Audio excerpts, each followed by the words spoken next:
Բարև ձեզ հարգելի բարեկամներ, եթերում Փակ TV հեռուստաընկերության օրախնդիր հարց հաղորդաշարն է։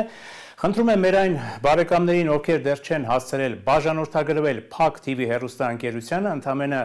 սեղմել զանգակ կոճակը եւ բաժանորդագրվել Փակ TV հեռուստաընկերությանը եւ դիտել մեր հեռուստաընկերության հետաքրքիր բովանդակալից հաղորդումները։ Բարեկամներ, ես իմ այսօրվա եթերը սկսելուց առաջ ուզում եմ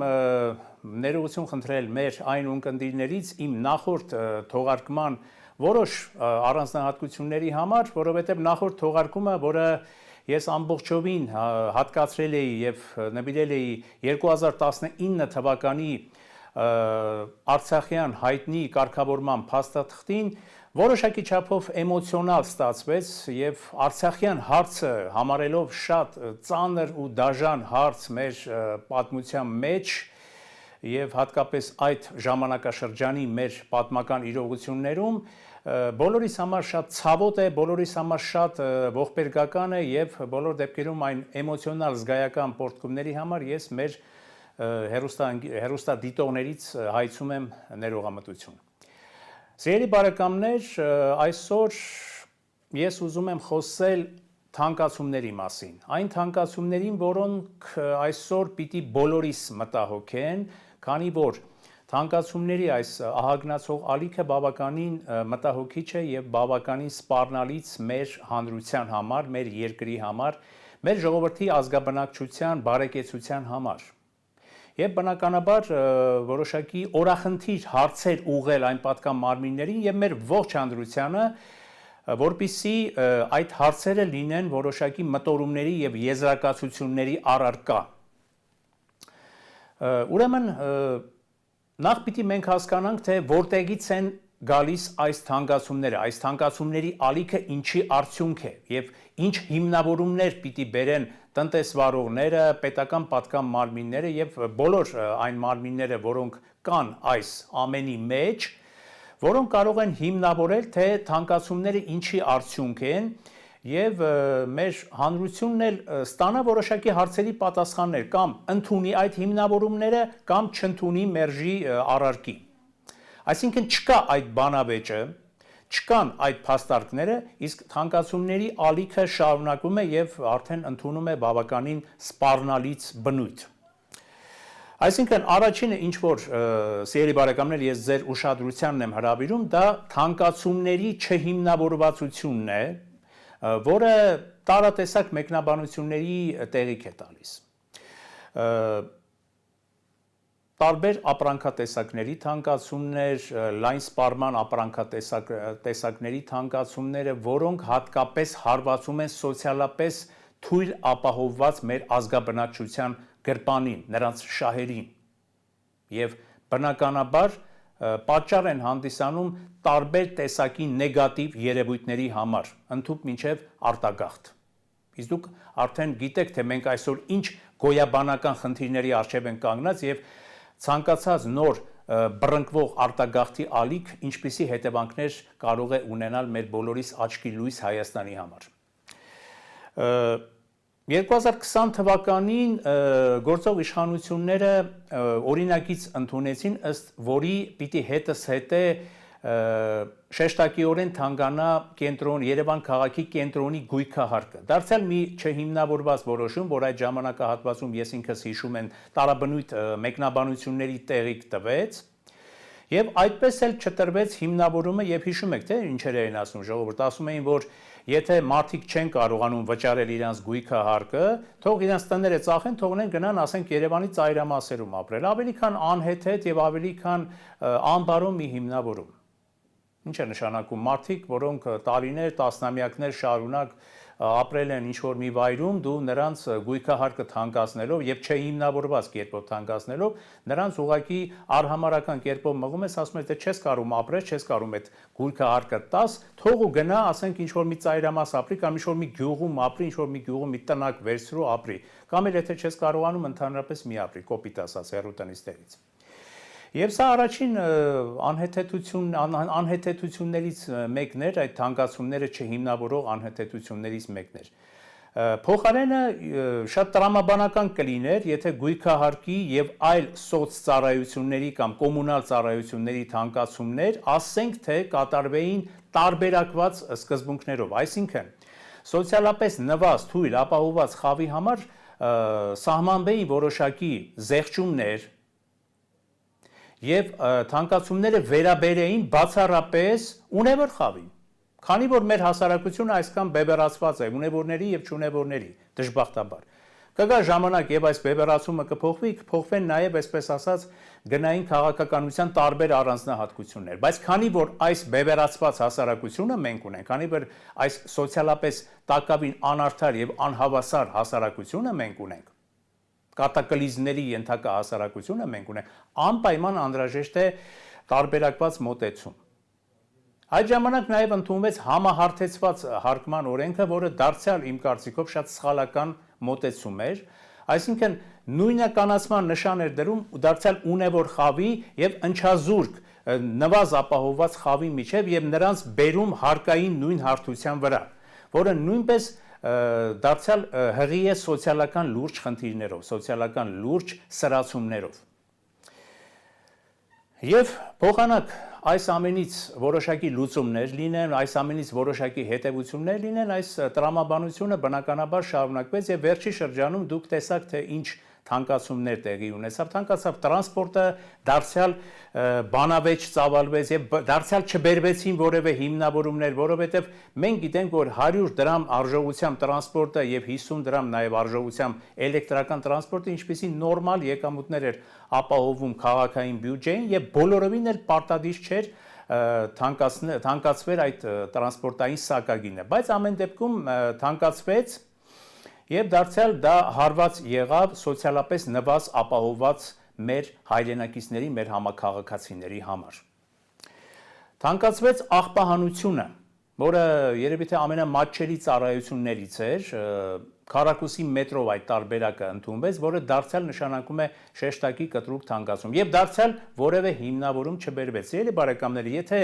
կլինեն պատկան մարմիններից ներկայացուցիչներ, ես մեր հաղորդաշարի շրջանակներում միշտ եմ դիմել եւ միշտ եմ դիմում, որոնք կբերեն հակափաստարկներ եւ սիրով առանց որևէ ինչ-որ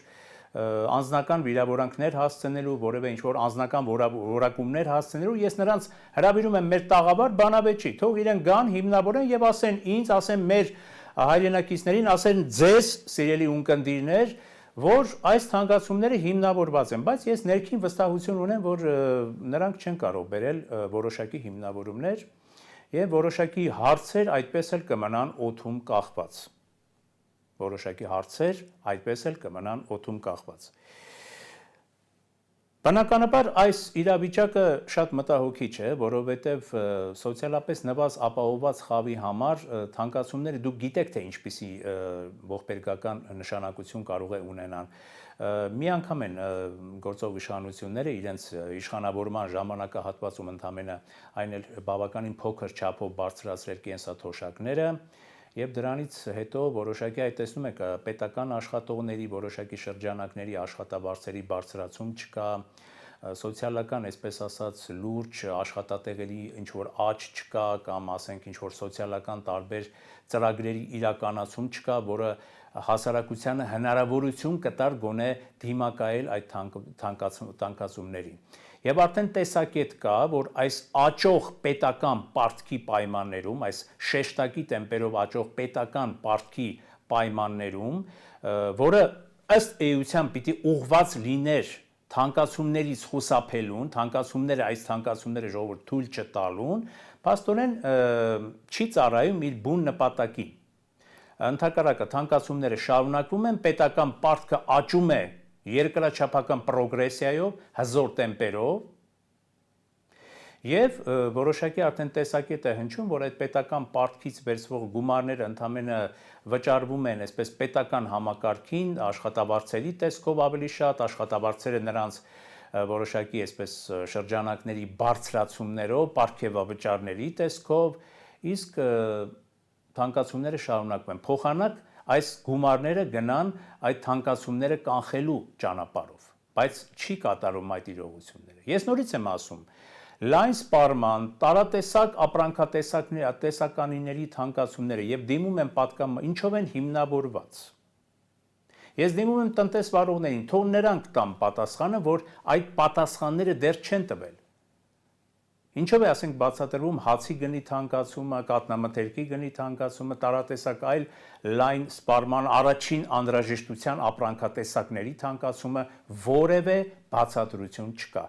Գուցե այս հաղորդաշարը լինի, այս հարցումները լինեն այդ հարցերի պատասխանների ստացման համար որոշակի հիմքեր։ Խնդրեմ, ես նորից եմ շեշտում, պատրաստ եմ մեր տաղավարում օրախնդիր հարց հաղորդման շրջանակում կամ մեր բանավիճային հաղորդաշարի շրջանակներում լսել այդ հիմնավորումները։ Եվ բնականաբար ես մեր այսօրվա թողարկման վերջնամասում չեմ ուզում այսպես ասած կոչեր անել, ինչ որ այսպես ասած թանկացումների պատճառով, որը շատ այս պահին եւ հանգամանքների բերումով կհնչի բավականին անտեղի, անպատե, որ թանկացումների համար, թանկացումների դեմ պիտի այսօր բարձրացնել արդեն հենց վաղը բարձրացնել արդեն այսպես պայքարի մի դրոշ, պայքարի մի հզոր ալիք, ես կոչ եմ անում, որ եթե իշխանությունները, եթե նաև ընդդիմությունը կկարողանան համատեղ ջանքերով հանուն համազգային շահի գոնե այս հարցում գտնվել միասնական, լուծումներ առաջարկեն, հրավիրեն անվանի տնտեսագետների, բանիմաց տնտեսագետների, որոնք կպատասխանեն շատ ու շատ հարցերի, որոնք կտան որոշակի հիմնավորումներ, որոնք կտան այս թանկացումները կանխելու եւ այս աճ տված գները նվազեցնելու որոշակի տարբերակներ կհուշեն, լսելով նրանց կարծիքը, նրանց վերլուծական տեսակետները, գալ որոշակի հանրագումարների, գալ որոշակի եզրակացությունների, որովհետև այս իրավիճակը իրոք որ պիտի շտկել, որովհետև թանկացումների շարունակական այս ալիքը արդեն նորից եմ ասում, նորից եմ շեշտում, ուղղակի սպառնալից է մեր ողջ հասարակության, մեր ողջ երկրի բարեկեցության համար։ Մենք ունենք հայրենական արտադրատեսակներ, մենք ունենք, չէ, շատերս հպարտանում ենք, որ այ մեր հայկական S-ը, մեր հայկական N-ը եւ այլն, իսկ գուցե պիտի տնտեսության կառուցվածքում ինչ որ արմատական եւ խորքային փոփոխություններ մտցվեն, սիրելի բարեկամներ, որպիսի այս թանկացումները չլինեն, դա էլ է լուրջ մտորումների տեղիք տվող առարկա։ Եվ բնականաբար նորից եմ ասում, պիտի ստեղծվի լայն հարթակ այսօր եւ առանց ուշացնելու, որպիսի բոլոր շահագրգիռ կողմերը գան եւ այդ լայն տնտեսական հարթակում քննարկեն կարևորագույն տնտեսական խնդիրներ մեր ողջ հանրության համար, ինչ անել, որպիսի այս թանկացումները չշարունակվեն եւ դեռ ավելին նորից եմ շեշտում, այս աճած գները նվազեցվեն։ Այ գույքահարկի մասին է ես ասում, նորից եմ ասում, տարբերակված նաև մոտեցումների քաղաքականությունը պիտի կիրառվի։ Եվ ուշ չի, որ օրինակի համար կենտրոն համայնքի, Երևան քաղաքի կենտրոն համայնքի գույքահարկի թանկացման պահով մտցվի այդ տարբերակված մոտեցում, այսինքն մեծ շահույթներ, մեծ եկամուտներ ունեցող մեր համաքաղաքացիները վճարեն անհամեմատ ավելի շատ մեծ գույքահարկ, որը կծառայի որոշակի սոցիալական նպատակների, իսկ նվազ թույլ ապահովված խավերի ներկայացուցիչները վճարեն բավականին համեստ գույքահարկ։ Դա կլինի բավականին տրամաբանական եւ նորմալ մոտեցում։ Սիրելի բարեկամներ, այսօր այսքանը, ես նորից եմ ասում, իմ հարցերը թանկացումների վերաբերյալ ուղղում եմ բոլոր պատկան մարմիններին, ուղղում եմ ձեզ մտորումների տեղիք տալու համար, ցանկանում եմ ձեզ ամենալավն ու բարին, բաժանորդագրվեք Փակ TV հեռուստաընկերությանը սեղմելով զանգակ կոճակը եւ շարունակեք դիտել մեր հետաքրքիր թողարկումները։ Ցտեսություն, այսօր այսքանը, լավ եղեք։